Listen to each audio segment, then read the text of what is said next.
Washington, as Germany moves to implement sanctions against North Korea's nuclear weapons program, its efforts seem to be at odds with a private business in Berlin, poised to tighten financial screws on a regime that is making steady progress toward a nuclear-tipped missile that can threaten the U.S. mainland. The UN Security Council passed a resolution in November 2016, which for the first time included a prohibition on using any property that North Korea owns or leases for purposes other than diplomatic activities.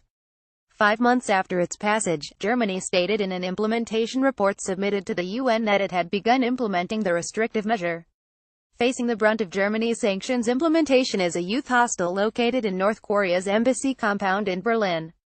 The German Foreign Ministry, which has pressured the North Korean embassy into terminating the rental agreement with the hostel, is now squeezing the hostel owners to cease operations that indirectly benefit the Kim Jong-un regime.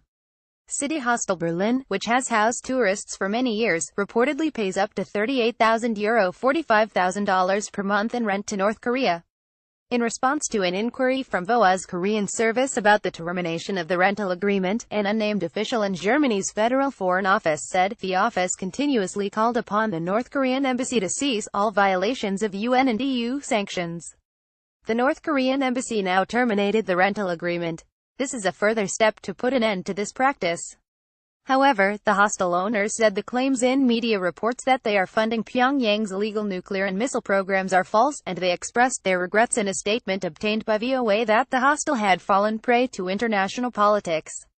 The unilateral termination notice issued to the hostel by Pyongyang has no legal basis and was refuted by the hostel's lawyers, the owners said.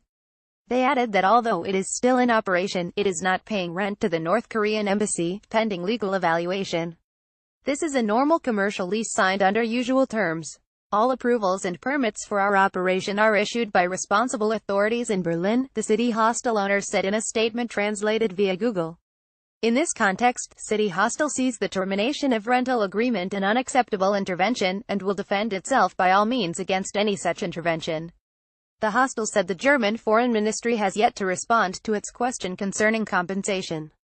Following the adoption of the resolution in November, other EU member states such as Poland, Romania and Bulgaria have also taken action against North Korea's practice of using embassy property for commercial purposes. Jenny Lee contributed to this report.